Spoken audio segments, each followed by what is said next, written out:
Ang bawat patak ng luha ni Marisol ay tila isang sumpa na unti-unting lumalamon sa kanyang pagkatao. Sa isang iglap, ang pangako ng isang masayang pamilya ay winasak ng kasinungalingan at pagtataksil ng mga taong pinagkatiwalaan niya. Habang ang asawa niyang si Andre ay nilulustay ang dangal para sa kapangyarihan, si Marisol naman ay nakatali sa isang krimeng hindi na ginawa. Hanggang kailan siya magpapagapo sa tanikala ng utang na loob? O ito na ba ang panahon para magliyab ang apoy ng kanyang paghihiganti at paglaya? Ano sa tingin mo ang ginagawa mo rito? Masyado kang nakikialam sa mga bagay na hindi mo dapat pinakikialaman, Marisol. Isa kang pabigat sa pamilyang Monteverde. At kung hindi dahil sa anak mo, matagal na kitang itinapon palabas ng bahay na ito. Ang boses ni Doña Aurora ay tila isang latigo na humahampas sa katahimikan ng malawak na study room. Naniga si Marisol sa kinatatayuan niya. Ang tray na hawak niya, na puno ng mainit na kape at paboritong pandesal ni Andre, ay tila naging napakabigat sa kanyang mga kamay. Dahan-dahan niyang ibinaba ang tray sa mesa. Ngunit hindi man nang lumingon ang kanyang asawa. Si Andre ay nakaupo sa kanyang silya. Ang kanyang mga mata ay nakapako sa mga dokumentong nakakalat, at ang kamay niya ay mahigpit na nakahawak sa kamay ng ibang babae. Ramdam ni Marisol ang pagguho ng kanyang mundo. Ang bawat tibok ng kanyang puso ay parang may tumutusok na karayom. Mula sa kanyang kinatatayuan, nakikita niya ang bawat detalye ng pagtataksil. Ang paghaplos ni Andre sa kamay ng babae, ang ngiti ng kanyang asawa na dati ay para lamang sa kanya. Ang lalamunan ni Marisol ay nanunuyo, at ang bawat paghinga niya ay nagiging mahirap. Tila, kinakapos siya ng hangin sa loob ng sarili niyang tahanan. Marisol, huwag kang tatayo riyan na parang estatwa. Muling ani Doña Aurora, sabay tulak na isang dokumento sa tapat ni Marisol. Pirmahan mo ito. Ito ang tanging paraan para maayos ang mga problema sa kumpanya. Iyako mo ang lahat ng pagkakamali at pananatilihin namin ang iyong seguridad. Tiningnan ni Marisol ang papel. Ang mga salita ay malabo sa kanyang paningin dahil sa mga luhang pilit niyang pinipigilan. Alam niya ang ibig sabihin nito. Ito ang katapusan ng kanyang dignidad. Kung pipirmahan niya ito, siya ang magsisilbing kalasag para sa mga krimeng ginawa ni na Andre at Doña Aurora. Tumingin siya kay Andre. Umaasang makakakita ng kahit katiting na pagsisisi sa mga mata nito. Ngunit nanatiling malamig ang mukha ng lalaking kanyang pinakasalan. Ang kanyang mga daliri ay nanginginig ng abutin ang bolpen. Ramdam niya ang pag-uga ng kanyang buong katawan, ang paghampas ng kanyang damdamin sa pagitan ng pagmamahal sa kanyang asawa, at ang katarungang alam niyang dapat niyang ipaglaban. Ang bata sa kanyang sinapupunan ay tila gumalaw, isang maliit na paalala ng buhay na nakasalalay sa kanyang desisyon. Sa gitna ng karangyaan ng bahay na ito, napagtanto ni Marisol na wala siyang ibang matatakbuhan. Siya ay nag-iisa, naliligaw sa dilim, at ang tanging liwanag na natitira ay ang nagbabadyong unos ng kanyang pagdurusa. Bakit sa lahat ng tao, ang mga taong pinakamamahal niya, ang siyang dahilan ng kanyang pagkawasak? Matapos ang gabing iyon, tila naging bilanggo si Marisol sa sarili niyang silid. Bawat yabag ng kanyang mga paa sa malamig na marmol na sahig ay tila echo ng kanyang sariling pangamba. Ang malaking mansyon ng pamilya Monteverde na dati ay puno ng tawanan at mga pangarap ay naging isang malamig na kuta. Tila bumalik ang kanyang gunita 10 taon na ang nakalilipas. Naalala pa niya ang unang pagkakataon na dinala siya ni Andre sa bahay na ito. Ang mga kamay ni Andre ay mahigpit na nakahawak sa kanya. Ang bawat haplos ay may pangako ng proteksyon at walang hanggang pag-ibig. Dito tayo bubuo ng pangarap, Marisol. Yun ang bulong ni Andre sa kanyang tainga habang hinahalikan siya nito sa no. Noon, ang bawat tingin ni Andre ay punong-puno ng paghanga. Ngayon, ang mga tinging iyon ay napalitan na ng mga titig na puno ng pagkainip at pag-iwas. Nabalik lamang ang diwa ni Marisol nang marinig niya ang mahinang katok sa pinto. Iniluwa nito si Elena, ang matagal na tagapagsilbi sa bahay, na may dalang baso ng mainit na gatas. Bakas sa mukha ng matanda ang awa na pilit nitong itinatago. Marisol, inumin mo ito. Kailangan mong magpalakas para sa bata. Bulong ni Elena. Ang boses ay puno ng pagmamalasakit na bihirang marinig sa loob ng bahay na ito. Tinanggap ni Marisol ang baso. Ngunit hindi niya ito ininom. Hinawakan niya ang tiyan na nagsisimula ng lumaki. Elena, bakit ganito? Ano ba ang ginawa ko para maranasang ang ganitong klaseng pantataksil? Hindi nakasagot ang matanda. Sa halip, tumingin muna ito sa paligid. Sinisiguradong walang nakikinig sa labas ng pinto bago lumapit ng bahagya kay Marisol. Marisol, hindi ka nila kailanman tinanggap bilang tunay na bahagi ng pamilyang ito. Para sa kanila, ikaw ay isang instrumento lamang para sa kanilang ambisyon. At ngayon, ang instrumentong iyon ay tila nasira na sa kanilang paningin. Ang mga salitang iyon ay tumimo sa puso ni Marisol. Ang instrumento. Iyon ba ang tingin sa kanya ng lalaking binuo niya ang buhay? Isang kasangkapan na itatapon na lang kapag hindi na kailangan. Biglang bumukas ang pinto. Pumasok si Andre, hindi man lang kumatok. Ang kanyang mukha ay blanko. Walang anumang bahid ng emosyon. Elena, lumabas ka! Utos nito nang hindi tumitingin sa matanda. Nang mag-isa na lamang silang dalawa, lumapit si Andre kay Marisol. Akala ni Marisol ay lalambingin siya nito, na baka nagbago ang isip ng kanyang asawa. Ngunit huminto si Andre ng ilang pulgada ang layo, sapat lang para maramdaman ni Marisol ang amoy ng pabango ng ibang babae na nakadikit sa suot nitong polo. Marisol, huwag kang maging pabigat. Malamig na sabi ni Andre. Pirmahan mo ang mga dokumento bukas. Kung hindi mo gagawin, huwag kang magtataka kung bakit maglalaho ang lahat ng pinaghirapan natin. At hindi lang ang negosyo ang mawawala sa atin. Tumingin si Andre sa kanyang tiyan. Hindi bilang isang ama na nag-aalala, kundi bilang isang taong tumitingin sa isang sagabal. Ang takot na naramdaman ni Marisol ay hindi na lang para sa kanyang sarili. Ito ay takot na para sa nilalang na nasa loob ng kanyang sinapupunan. Si Andre ay tumalikod at lumabas ng silid. Iniwan si Marisol na nanginginig sa gitna ng kadiliman. Sa ilalim ng kanyang kama, may isang maliit na sobre na nahulog mula sa bulsa ni Andre kanina. Isang sobre na may tatak ng isang bangkong hindi nila ginagamit. Ano nasa loob ng sobreng yon? At bakit tila may kasunduan na ang kanyang asawa sa mga taong hindi niya kakilala? Ang gabi ay tila mas mahaba at mas malamig kaysa sa dati. Matapos lumabas ni Andre, hindi agad nagawang kumilos ni Marisol. Ang kanyang mga mata ay nanatiling nakapako sa sobreng nahulog sa ilalim ng kama. Ang bawat tibok ng kanyang puso ay tila isang relo na nagbibilang ng oras bago ang kanyang tuluyang pagguho, dahan-dahan, sa kabila ng panghihina ng kanyang mga binti. Inabot ni Marisol ang sobre. Ang papel ay magaspang, may amoy ng mamahaling tabako na madalas gamitin ng ama ni Andre. Isang amoy na hindi kailanman nagustuhan ni Marisol. Nang buksan niya ito, bumungad sa kanya ang mga talaan ng transaksyon na nagkakahalaga ng milyon-milyong piso. Hindi ito ordinaryong negosyo. Ang mga pangalang nakalista sa mga dokumento ay mga taong kilalang sangkot sa mga ilegal na gawain. Biglang nanlamig ang mga kamay ni Marisol. Hindi lang pala simpleng paglustay ng pera ang ginagawa ng pamilya Monteverde. Sila ay bahagi ng isang malawak na sindikato. Kaya pala, pabulong niyang sinabi sa kanyang sarili. Ang bawat piraso ng puzzle ay nagsisimulang mabuo sa kanyang isipan.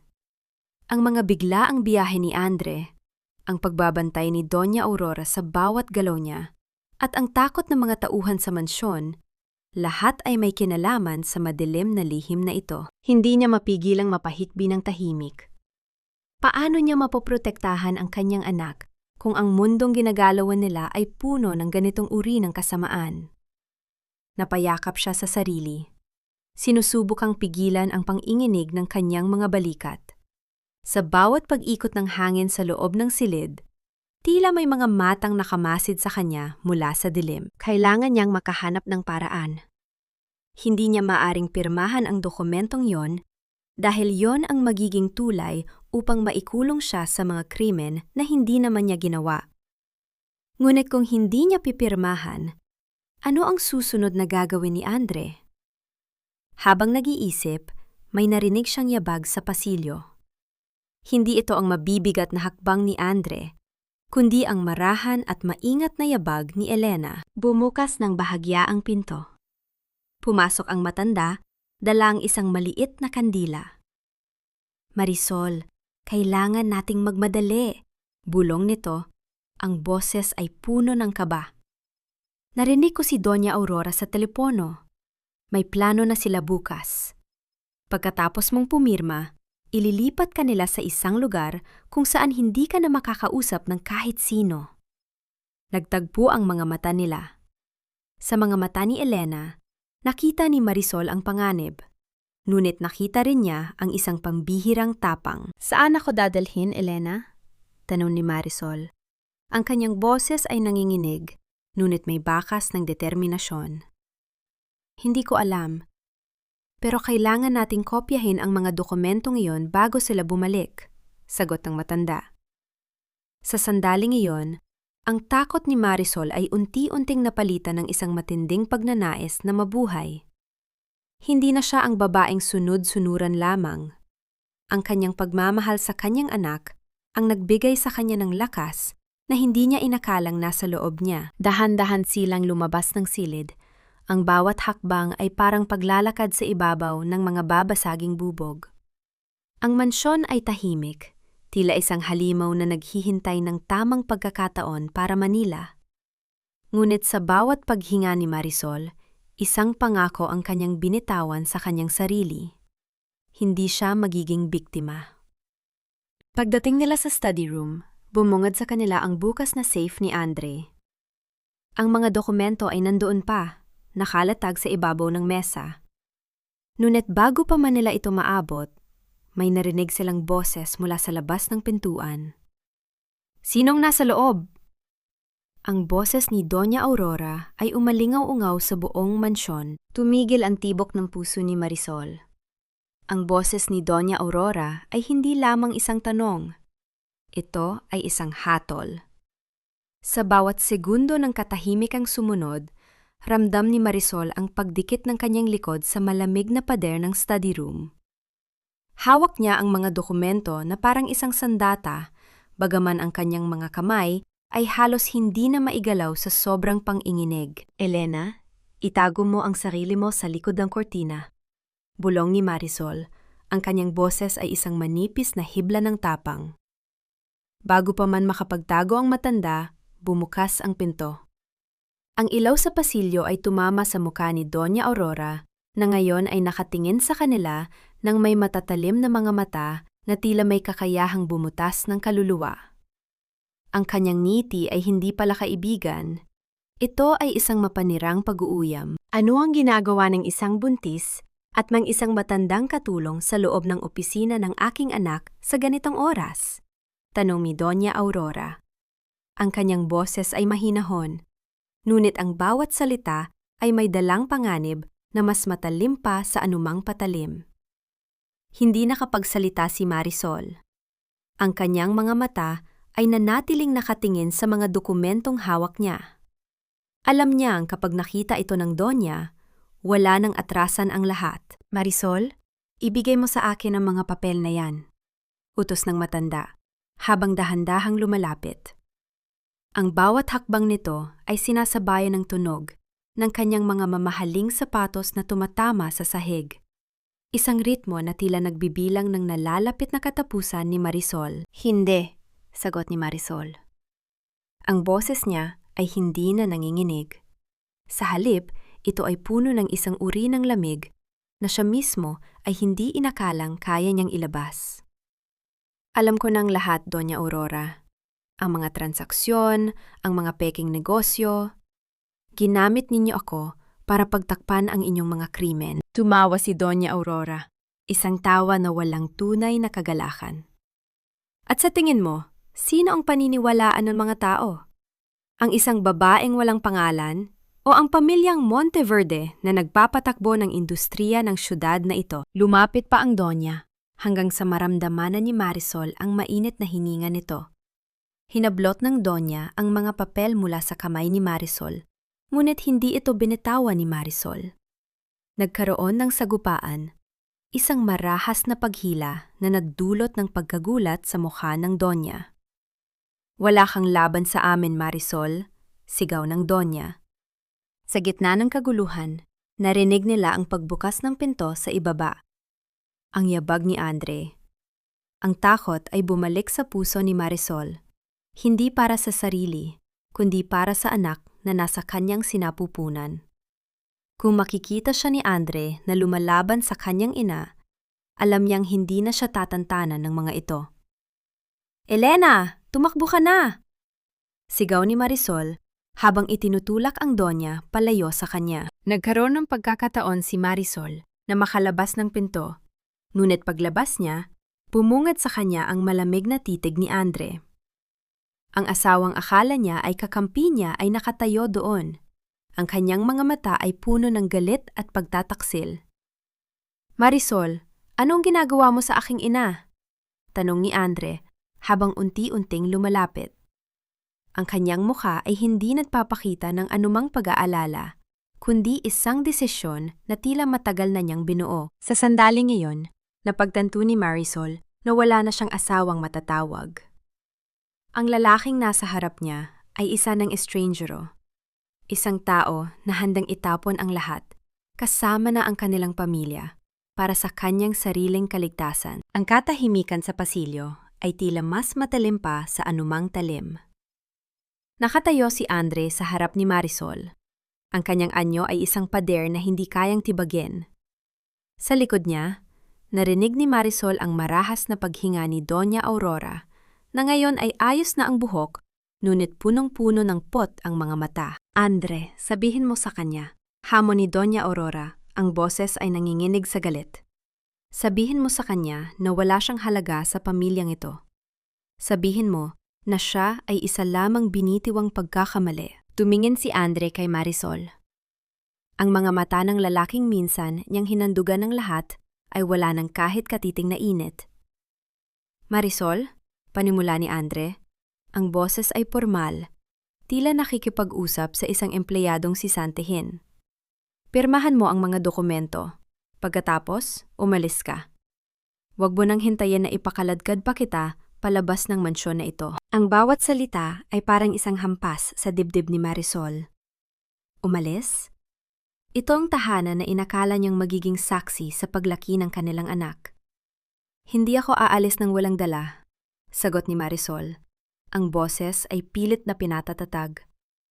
"Ang mga dokumentong hawak ninyo ay hindi lang basta papeles. Iyan ang katibayan ng inyong mga kasalanan. At alam ko, Andre, na kung lalabas ako at ibibigay ko ito sa mga awtoridad, hindi lang negosyo ninyo ang guguho." Isang mabilis na paggalaw ang ginawa ni Andre. Sa isang iglap, nasunggaban niya ang braso ni Marisol at kinaladkad ito papasok muli sa study room. Hindi man lang siya nag-atubili. Ang sakit ng pagkakahawak ni Andre ay tila bumabaon sa kanyang balat. Ngunit ang sakit sa kanyang puso ay mas matindi pa. "Huwag mong subukang bantaan ang pamilya ko, Marisol," bulong ni Andre sa kanyang tainga. Ang hininga ay mainit at puno ng pananakot. Dahil ang mga taong nakapaligid sa atin ay hindi nakikipaglaro. Kung may mangyari sa dokumentong yan, siguraduhin mong hindi ka na makakaabot sa susunod na araw. Binitawan siya ni Andre ng marahas, dahilan upang mapaupo si Marisol sa sahig. Ang kanyang mga kamay ay nanginginig habang hinahaplos ang kanyang tiyan. Ang bata ay tila humihinto sa paggalaw. Isang senyales na ang stress na nararamdaman ni Marisol ay nakaapekto rin sa maliit na buhay sa loob niya. "Elena!" sigaw ni Andre. Pumasok ang matanda. Ang kanyang mga mata ay puno ng takot. "Ihanda mo ang gamit ni Marisol. Ilabas mo siya sa mansyon na ito bago sumikat ang araw." "Andre, pakiusap." Pakiusap ni Marisol habang pilit na tumatayo. May anak tayo. Isang anak na hindi ko kailangan kung ang kapalit nito ay ang kalayaan ko. Malamig na sagot ni Andre bago tumalikod at tuluyang lumabas ng silid. Naiwan si Marisol sa loob ng malamig at madilim na study room. Lumapit sa kanya si Elena at dahan-dahang tinulungan siyang tumayo. Walang salita ang namagitan sa kanila dahil alam nilang pareho ang panganib na kinakaharap nila. Habang naglalakad sila patungo sa silid ni Marisol, napansin ng dalaga ang isang maliit na USB drive na nahulog mula sa bulsa ng jacket ni Andre nang marahas itong kumilos kanina. Mabilis itong dinampot ni Marisol at itinago sa kanyang palad. Ito ang pagkakataon niya. Hindi man niya nakuha ang mga pisikal na dokumento, ang USB drive na ito ang maaring maging susi sa kanyang paglaya at sa pagbagsak ng mga Monteverde. Sa labas, ang ulan ay nagsimula ng pumatak, tila nakikiramay sa kanyang kapalaran. Ngunit sa puso ni Marisol, hindi na ulan ang nararamdaman niya, kundi ang unang mga patak ng isang malakas at mapangwasak na unos na siya mismo ang magpapatakbo. Ang bawat segundo ay tila isang habambuhay. Sa loob ng silid, mabilis na ipinasok ni Elena ang ilang damit ni Marisol sa isang lumang bag. Walang ingay, walang luha.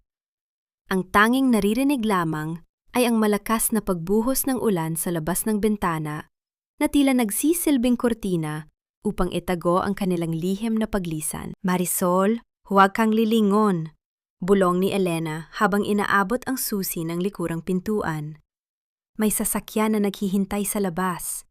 Iyon ang sasakyan ng aking pamangkin. Hindi sila kilala ng mga tauhan ng mga Monteverde. Hinawakan ni Marisol ang kanyang tiyan ng mahigpit. Elena, bakit mo ito ginagawa para sa akin? Mapapahamak ka. Tumitig ng diretsyo ang matanda sa mga mata ni Marisol. Dahil nakikita ko ang sarili ko sa iyo, Marisol. Noon, hinayaan kong diktahan ng takot ang buhay ko. Ngayon, gusto kong makita kang lumipad ng malaya-malayo sa mga taong ito na ang tanging alam ay maglamay ng buhay ng iba. Paglabas nila sa pintuan, sinalubong sila ng hanging dala ng bagyo. Ang lamig ay tumatago sa balat ni Marisol, ngunit ang apoy ng pag-asa sa kanyang dibdib ay hindi napapatay. Habang papalapit sila sa lumang sasakyan, isang ilaw ang biglang bumukas sa itaas na palapag ng mansyon.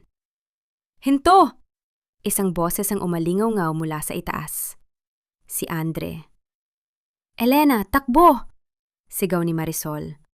Sa kabila ng kanyang pagbubuntis at panghihina, pinilit ni Marisol na humakbang. Naririnig nila ang mga yabag ng mga gwardiya sa loob ng mansyon, ang pagbukas ng mabigat na pintong bakal. Ang puso ni Marisol ay parang tambol na malapit ng pumutok. Pagpasok nila sa sasakyan, mabilis na pinaharurot ng driver ang makina.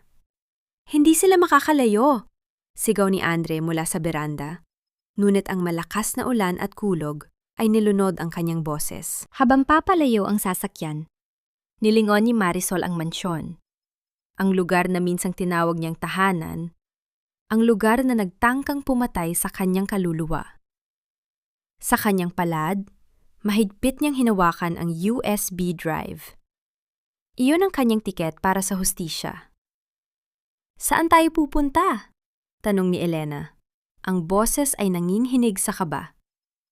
"Sa taong hindi nila akalaing lalapitan ko," sagot ni Marisol. Kinuha niya ang kanyang telepono at nag-text sa isang numerong matagal na niyang hindi tinatawagan. Ang numero ng kanyang ama, ang lalaking itinuring niyang estrangjero matapos silang maghiwalay dahil sa kanyang pagpili kay Andre. Ngunit sa oras na ito, siya ang tanging pag-asa ni Marisol. "Tatay, kailangan ko ang tulong mo. Sila na ang pumatay sa anak mo, at ngayon, sila na rin ang gustong pumatay sa iyong apo." Ipinadala niya ang mensahe habang ang sasakyan ay bumabagtas sa madilim na kalsada. Alam ni Marisol na sa sandaling magbukas ang araw, wala nang balikan. Ang paghaharap nila ng kanyang ama ay magiging panibagong unos. Ngunit ito ay unos na handa na niyang harapin. Sa gitna ng kadiliman, Isang kidlat ang gumuhit sa langit na nagbibigay ng maikling liwanag sa kanyang determinadong mukha. Ang pagtakas ay tapos na. Ang digmaan ay magsisimula pa lamang. Ang sasakyan ay huminto sa tapat ng isang payak, ngunit maayos na bahay sa dulo ng bayan. Iba ito sa maranyang mansyon ng mga Monteverde. Dito, ang bawat sulok ay amoy lumang libro at katotohanan. Ito ang tirahan ng kanyang ama, si Judge Ricardo, isang lalaking kilala sa kanyang hindi matitinag na prinsipyo sa batas. Ang dahilan kung bakit sila nagkalayo ni Marisol noon. Nang bumaba si Marisol, basang-basa siya ng ulan at nangangatog sa lamig. Ang kanyang mga paa ay sumasakit sa bawat hakbang, ngunit ang kanyang isipan ay nakatuon lamang sa pinto sa harap niya. Bumukas ang pinto. Iniluwa nito ang isang lalaking may uba na sa buhok. Ang mukhang dati ay puno ng galit sa kanyang pagpili kay Andre, ay napalitan ngayon ng gulat. Marisol? Mahinang tawag ng matanda. Ang kanyang boses ay tila nabasag. Tatay. Yun lamang ang nasabi ni Marisol bago siya tuluyang nanhina. Ang matinding pagod at tensyon ay nagdulot ng pagdidilim ng kanyang paningin. Ang huling naramdaman niya ay ang malalakas na bisig ng kanyang ama na sumalo sa kanya bago siya tuluyang bumagsak sa sahig. Nang magkamalay si Marisol, siya ay nakahiga na sa isang kama na pamilyar sa kanya. Ang kanyang silid noong bata pa siya. Nakaupo ang kanyang ama sa isang silya sa tabi ng bintana, tahimik na nagbabasa ng mga dokumento sa ilalim ng ilaw ng lampara. Gising ka na? Wika ng kanyang ama nang mapansin ang paggalaw ni Marisol. Hindi siya tumingin sa anak, ngunit ramdam ang bigat ng bawat salita. Huwag kang mag-alala, ligtas ka rito. Walang Monteverde ang makakapasok sa pintong ito nang hindi ko pahihintulutan. Umupo si Marisol, inaalalayan ang kanyang tiyan. Tatay, salamat. Pero hindi lang ako ang iniligtas mo. Ang mga dokumentong ito, ang USB drive na ito, inilabas niya ang hawak na USB mula sa ilalim ng unan. Kinuha ni Judge Ricardo ang USB drive. Tiningnan niya ito ng matagal bago niya ito isinaksak sa kanyang laptop. Habang binubuksan ang mga file, ang mukha ng matanda ay unti-unting nagbago. Mula sa pagtataka, tungo sa matinding poot. Ang mga ebidensya ng korupsyon, paglalaban ng pera, at mga banta sa buhay ay nakalatag sa screen. Ang mga taong ito, wika ng matanda, ang kanyang boses ay nanginginig sa galit. Ay akala nila ay nasa itaas sila ng batas. Hindi nila alam na ang bawat pagkakamali ay may katumbas na kabayaran. Tumingin ang ama sa kanyang anak. Bakit mo ito ginawa, Marisol? Bakit ka bumalik sa akin pagkatapos ng lahat ng nangyari? Dahil wala na akong ibang mapupuntahan, tatay. Sagot ni Marisol, habang tumutulo ang mga luha sa kanyang pisngi. At dahil ang anak ko, ang apo mo, kailangan niya ng mundong hindi nakatayo sa kasinungalingan. Sa sandaling iyon, ang pader na itinayo ng panahon sa pagitan nilang dalawa ay unti-unting gumuho. Niyakap ng ama ang kanyang anak, isang yakap na matagal nilang ipinagkait sa isa't isa. Ngunit sa labas ng bahay, sa kalayuan ng kalsada, isang itim na sasakyan ang dahan-dahang huminto. May mga matang nakamasid. Alam na ng mga Monteverde kung nasaan si Marisol. Ang itim na sasakyan sa labas ay hindi umalis. Nanatili itong nakaparada sa tapat ng gate, isang tahimik na banta sa ilalim ng madilim na kalangitan. Sa loob ng bahay, hindi mapakali si Judge Ricardo. Alam niya ang taktikang ginagamit ng mga Monteverde. Hindi sila lalapit ng direkta.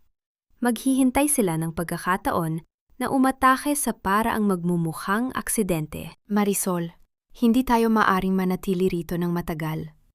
Wika ng kanyang ama habang mabilis na inililipat ang mga file sa isang secure na server. Ang mga Monteverde ay may mga mata sa lahat ng dako. Maging ang mga lokal na pulis ay maaaring nasa kanilang bulsa. Tatay, anong gagawin natin? Hindi tayo pwedeng magtago habang buhay. Sagot ni Marisol.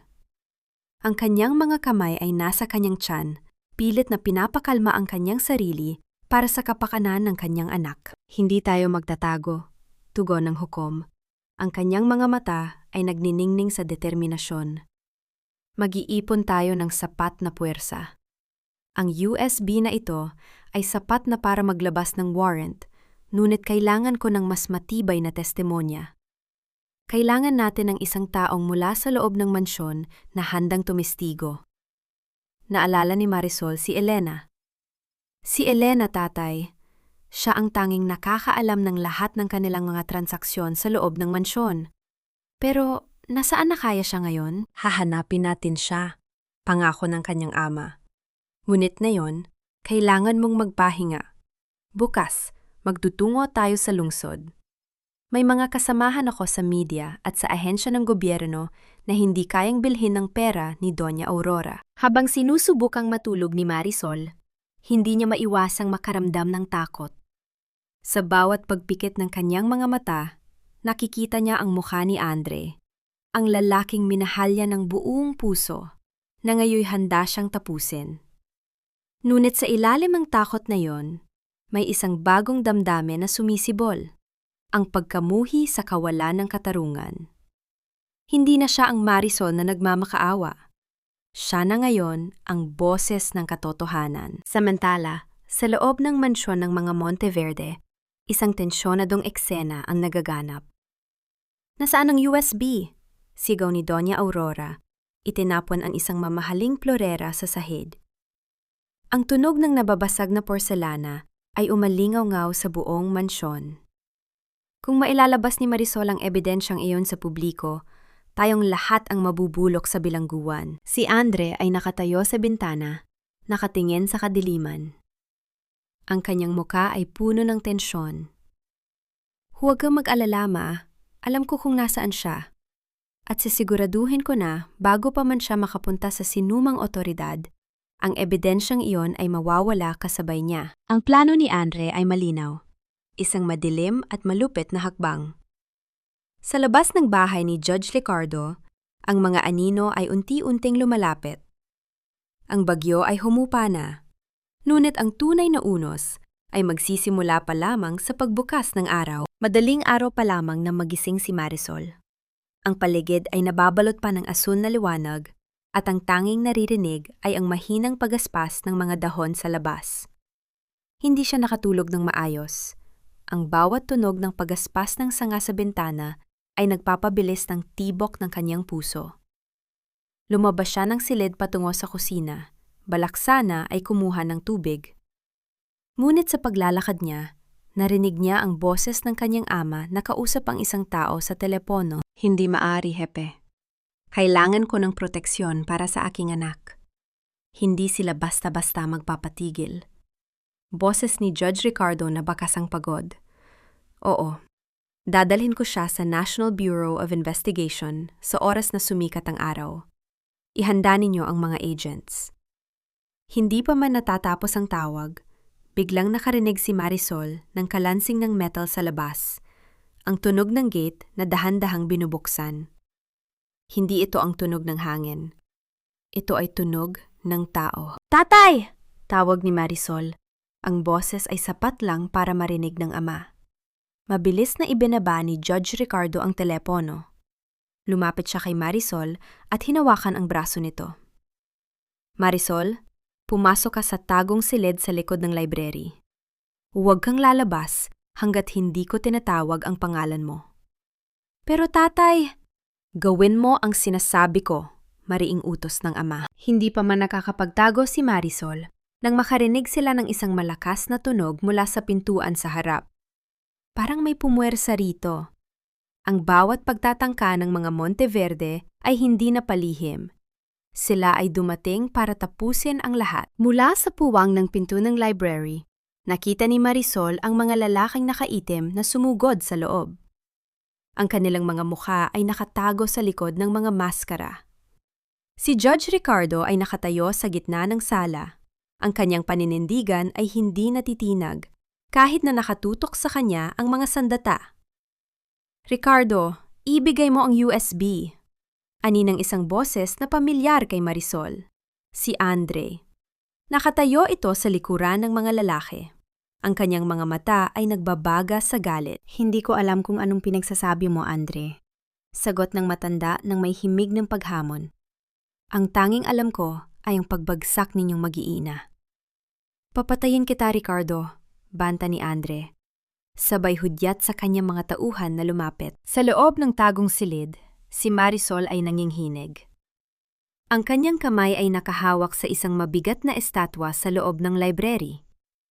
Alam niyang hindi siya maaaring manatiling nakatago habang ang kanyang ama ay nasa panganib. Ang kanyang anak sa sinapupunan ay tila humihingi ng katapangan at sa sandaling iyon, ang takot ni Marisol ay napalitan ng isang matinding alab. Hindi siya susuko. Hindi siya papayag na ang hustisyang matagal na niyong pinaghirapan ay mapunta lamang sa wala. Sa isang mabilis na paggalaw, binuksan ni Marisol ang pinto ng library. "Bitawan ninyo siya!" Sigaw ni Marisol. Ang boses ay puno ng kapangyarihan na ikinagulat ng lahat sa loob ng sala. Napalingon si Andre. Ang kanyang mga mata ay nanlaki nang makita si Marisol na nakatayo. Ang kanyang muka ay puno ng matinding galit at tapang. "Marisol, pumasok ka sa loob!" Sigaw ng kanyang ama. Ngunit huli na ang lahat. Si Andre ay humakbang patungo kay Marisol.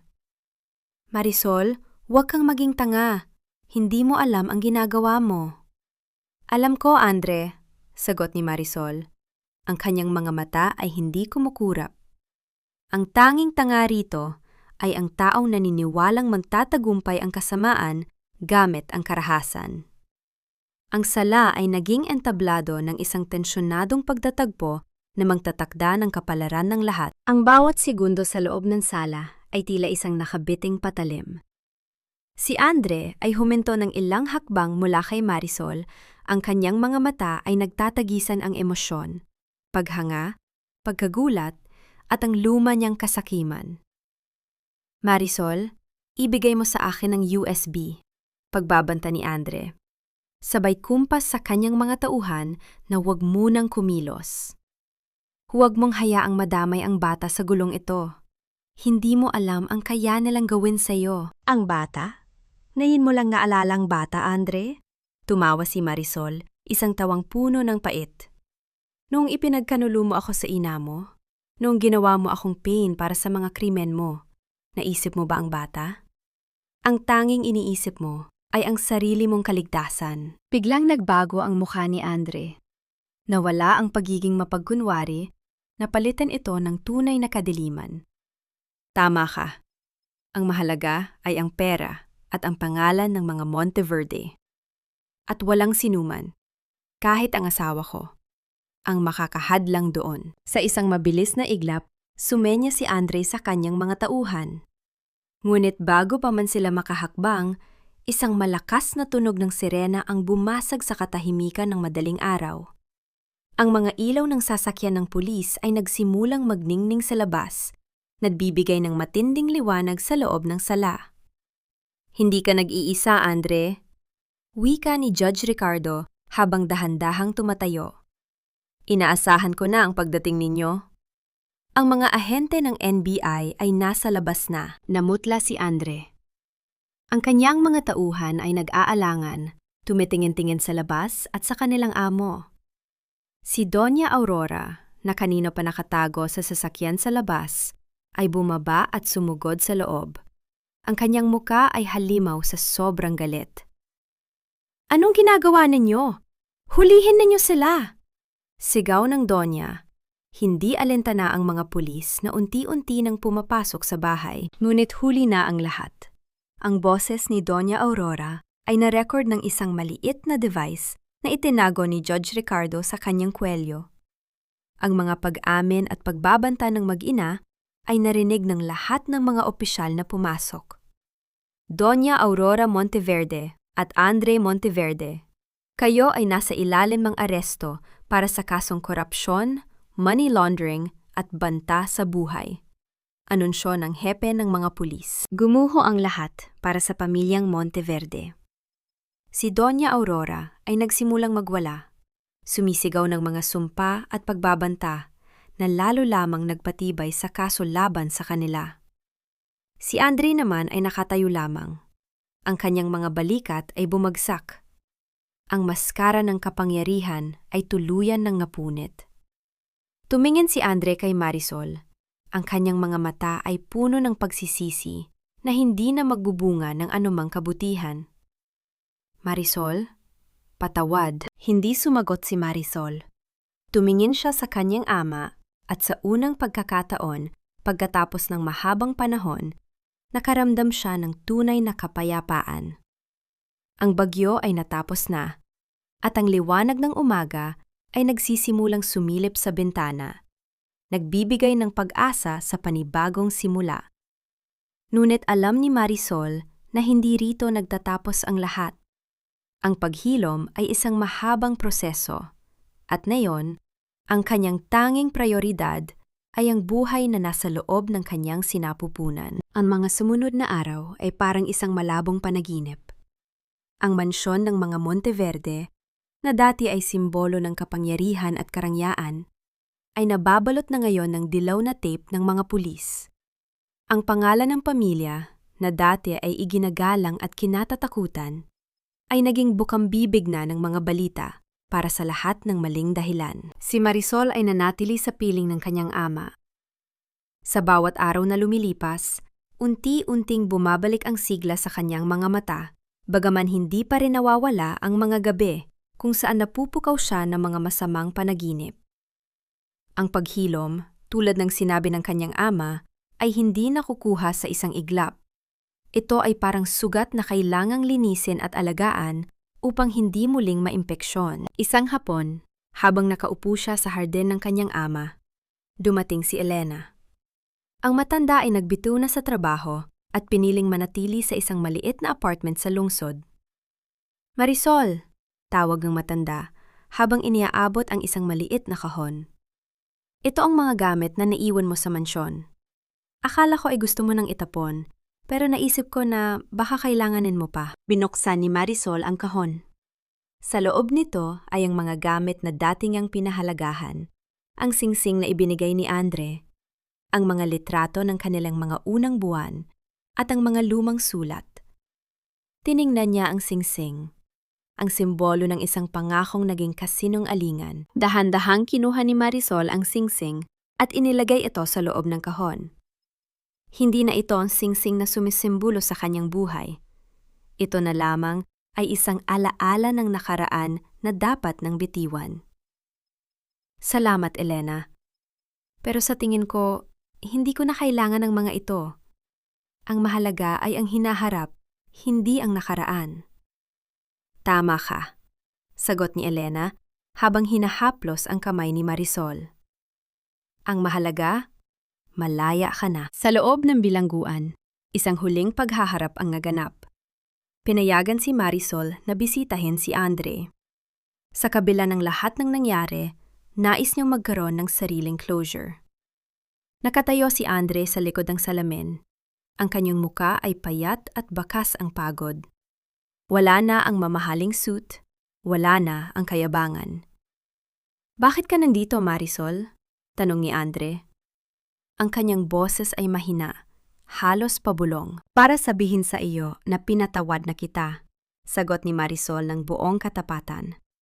"Hindi dahil sa karapat-dapat ka, kundi dahil kailangan ko ito para sa aking sarili.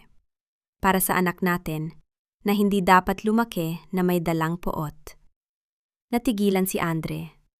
Ang mga mata niya ay nagsimulang mamasa. "Marisol, kung may pagkakataon lang sana..." "Wala na, Andre. Ang lahat ng kung ay tapos na," putol ni Marisol.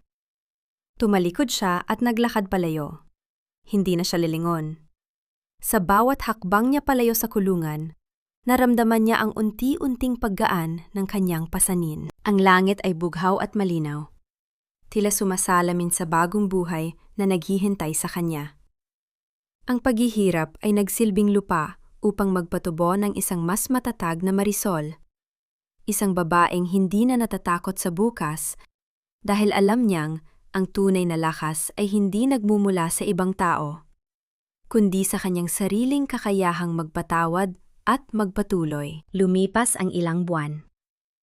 Ang dating mansyon ng mga Monteverde ay isa na lamang alaala ng isang malupit na kahapon na unti-unti nang binubura ng panahon. Si Marisol, na dati ay balot ng takot at pag-aalinlangan, ay nakatayo na ngayon sa harapan ng isang maliit ngunit maaliwalas na tindahan ng mga bulaklak sa sentro ng bayan. Ang tindahan na ito ay hindi lamang basta negosyo. Ito ang pangarap na dati niyang ikinukubli sa mga sulok ng kanyang isipan noong siya ay nakakulong sa loob ng mansyon.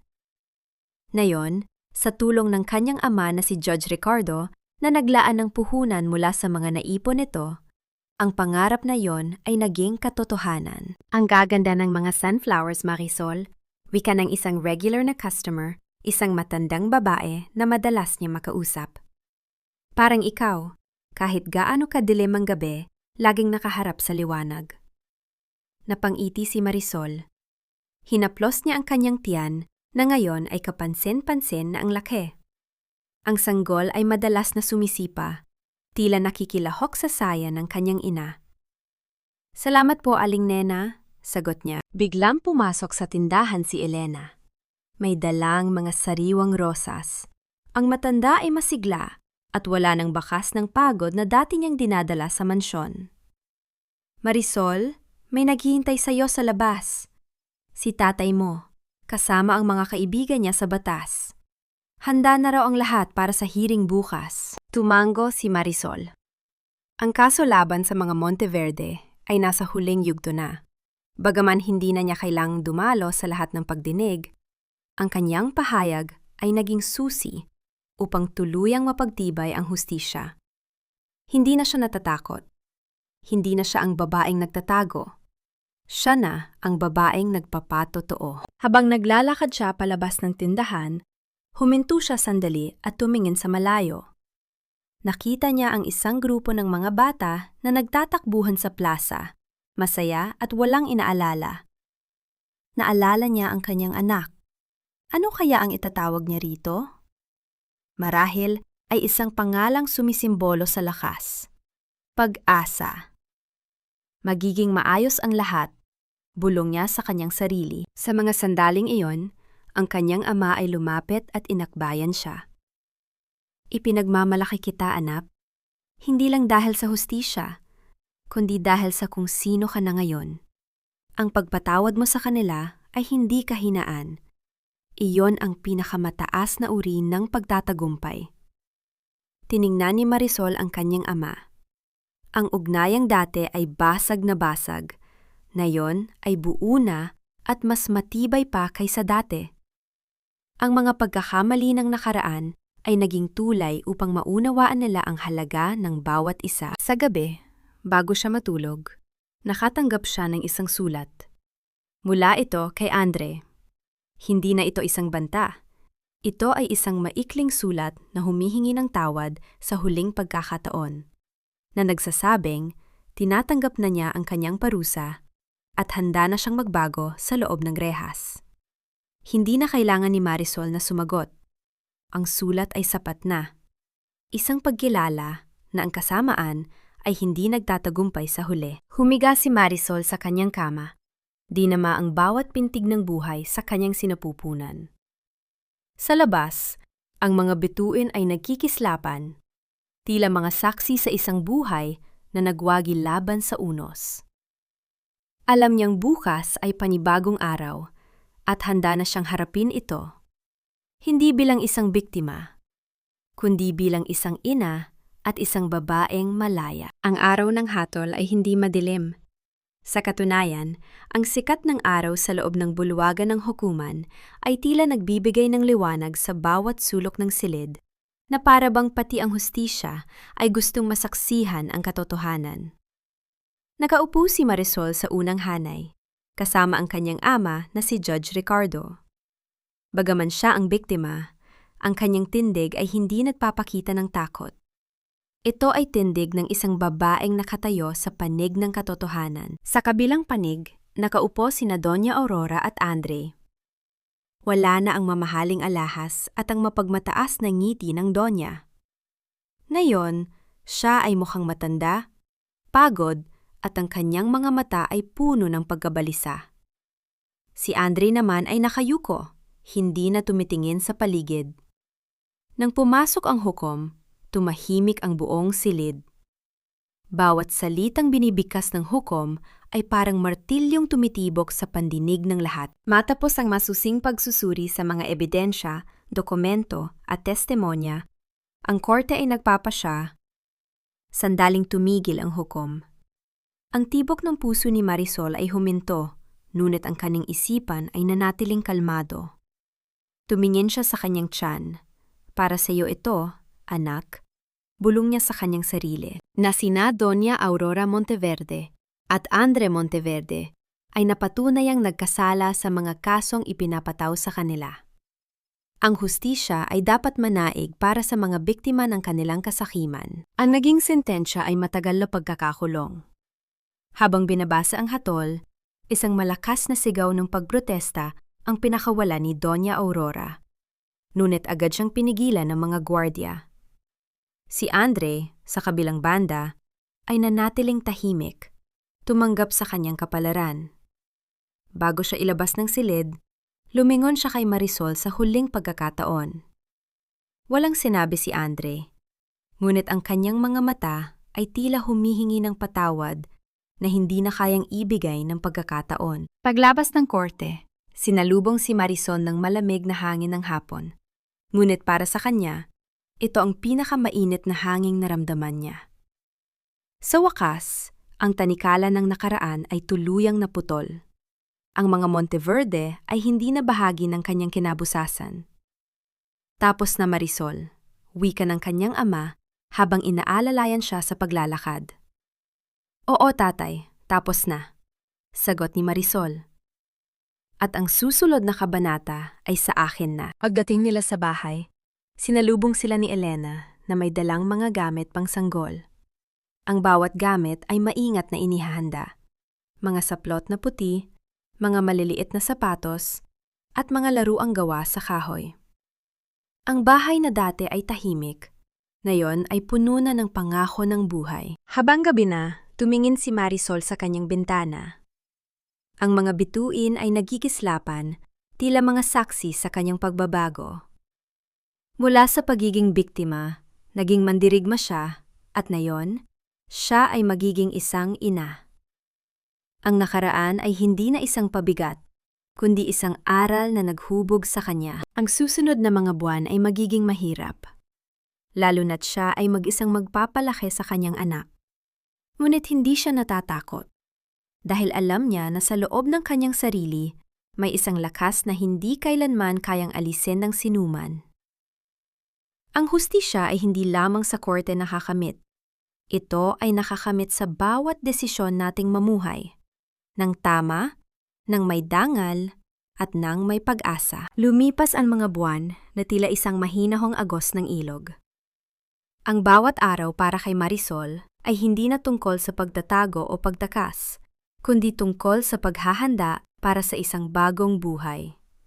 Ang tindahan ng mga bulaklak ay naging matagumpay, hindi dahil sa luho, kundi dahil sa puso na inilalagay ni Marisol sa bawat bouquet na kanyang ginagawa. Ang mga bulaklak mo ay laging mukhang masaya, Marisol, ani Aling Nena, habang pumipili ng mga stargazer lily. Para bang may sariling buhay ang bawat talulot. Ngumiti si Marisol habang hinihimas ang kanyang tiyan na sadyang napakalaki na ngayon. Dahil sa pag-asa ang mga ito, Aling Nena, at ang pag-asa ay hindi kailanman nalalanta. Sa kanyang bahay, gabi-gabi ay nagbabasa si Marisol ng mga libro tungkol sa pagiging ina. Ang kanyang ama, si Judge Ricardo, ay tila naging isang bagong tao rin. Ang dating strikto at malamig na hukom ay madalas nang makitang nag-aayos ng duyan o nagpipinta ng dingding ng kwarto ng sanggol na may kulay pastel na asul. Ang bawat hampas ng martilyo sa dingding ay musika sa pandinig ni Marisol. Isang musika ng pamilyang muling nabuo. Ngunit sa gitna ng katahimikan, hindi pa rin nawawala ang mga aral ng nakaraan. Minsan, nakikita pa rin niya sa kanyang isipan ang mukha ni Andre sa likod ng rehas, ang pagod na mukha ni Doña Aurora at ang dilim ng mansyong Monteverde. Hindi niya ito itinataboy. Tinatanggap niya ang mga ito bilang bahagi ng kanyang pagkatao. Ang mga sugat ay naging pilat na, at ang mga pilat ay naging patunay na siya ay nakaligtas. Isang gabi, habang nag-aayos ng mga gamit niya Pag-asa, naramdaman ni Marisol ang isang malakas na sipa mula sa loob. Napahinga siya ng malalim at napanghiti. "Halos nandito ka na, anak," bulong niya. "Marami tayong pagdadaanan, marami tayong pagkukulang, pero sisiguraduhin kong hindi mo mararamdaman ang dilim na naranasan ko." Lumapit ang kanyang ama sa pintuan ng kwarto. May dalang isang baso ng gatas. "Handa ka na ba, Marisol?" Tumingin si Marisol sa kanyang ama. "Sa tingin ko, tatay, hindi talaga handa ang kahit sino sa pagiging magulang. Pero handa na akong matuto kasama niya." "Iyon ang pinakamahalagang paghahanda," sagot ng matanda. "Ang pagiging handang magbago para sa taong higit na nangangailangan sa iyo." Sa labas, ang buwan ay tila bumabantay sa bahay na puno ng pag-asa. Ang hangin ay sariwa, malayo sa polusyon ng nakaraan. Wala ng mga banta, wala ng mga lihim na kailangang itago. Ang tanging naririto ay ang katahimikan ng isang pamilyang natutong bumangon mula sa pagkakasubsob. Alam ni Marisol na sa sandaling lumabas ang kanyang anak, magsisimula ang isang bagong yugto. Hindi na ito ang yugto ng paghihigante o hustisya, kundi yugto ng pagmamahal at pag-aaruga. Ang kanyang paglalakbay ay hindi madali, ngunit sa wakas, siya ay nasa destinasyon na niya. Sa isang buhay na siya mismo ang nagdisenyo, ng may katapatan at pag-asa. Ang gabi ay tahimik. Tanging ang malakas na pagbuhos ng ulan sa labas ang nagsisilbing ritmo sa loob ng bahay. Ngunit ang ulan na ito ay hindi na gaya ng bagyong nagdala ng takot noon. Ito ay ulan na naglilinis sa mundo. Naghahanda sa pagsibol ng isang bagong yugto. Naramdaman ni Marisol ang unang kirot sa kanyang tiyan. Hindi ito sakit na dulot ng pait o pagtataksil, kundi ang sakit na nagdadala ng buhay. Mabilis na kumilos si Elena, na nanatili sa kanilang panig, at si Judge Ricardo na ang mukha ay bakas ang matinding kaba, ngunit puno ng pananabik. "Marisol, huminga ka ng malalim. Nandito lang kami," wika ng kanyang ama habang inaalalayan siya patungo sa sasakyan. Sa loob ng ospital, ang mga puting dingding ay hindi na nakakatakot para kay Marisol. Ang bawat sandali ng paghihintay ay punong-puno ng pag-asa. Habang dahan-dahang nagbubukas ang kanyang mundo sa isang bagong pag-iral, naalala ni Marisol ang mahabang landas na kanyang tinahak, mula sa pagiging isang inalipusta, sa pagiging isang biktima, hanggang sa pagiging isang babaeng nagtagumpay sa kanyang sariling paraan. Matapos ang ilang oras na pakikipaglaban sa habdi at pagod, isang iyak ang bumasag sa katahimikan ng silid. Isang iyak na mas matamis kaysa sa anumang musika. Isang malusog na sanggon na lalaki, wika ng doktor, habang inilalapit ang bata sa kanya. Tiningnan ni Marisol ang maliit na mukha ng kanyang anak. Ang bawat daliri, ang bawat hibla ng buhok, lahat ay perpekto. Sa sandaling idinikit niya ang kanyang pisingi sa balat ng sanggol, naramdaman ni Marisol na ang lahat ng kanyang dinalang sugat ay tuluyan ng naghilom. Ang kanyang anak ang patunay na ang pagmamahal ay laging higit na makapangyarihan kaysa sa anumang pot. "Pag-asa," bulong niya. "Ang pangalan mo ay Pag-asa." Pumasok si Judge Ricardo at si Elena sa silid. Ang matapang na hukom ay hindi napigilang mapaluha habang tinitingnan ang kanyang apo. "Ngayon ko lang naramdaman na ang hustisya ay hindi lang nakakamit sa korte," wika ng matanda.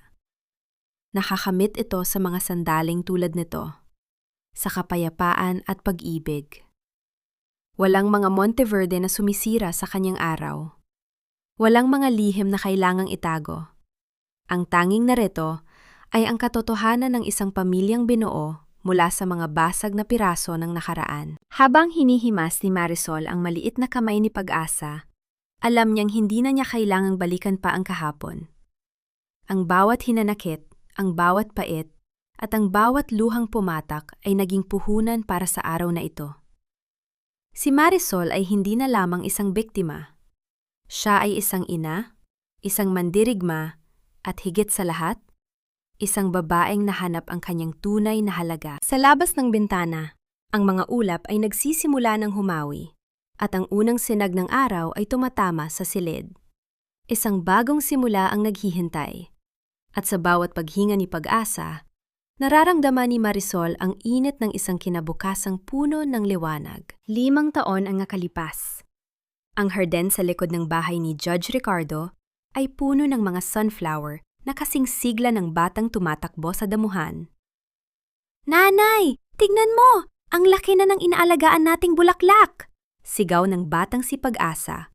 Ang kanyang mga mata ay nagniningning sa kagalakan habang bitbit ang isang maliit na regadera. Tiningnan ni Marisol ang kanyang anak mula sa beranda. Ang bawat pagtanda ng bata ay isang paalala ng kanyang sariling pagbabago. Ngayon, si Marisol ay isa ng matagumpay na may-ari ng isang floral design studio sa bayan, at ang kanyang pangalan ay kilala hindi lamang sa husay ng kanyang sining, kundi sa kanyang katatagan.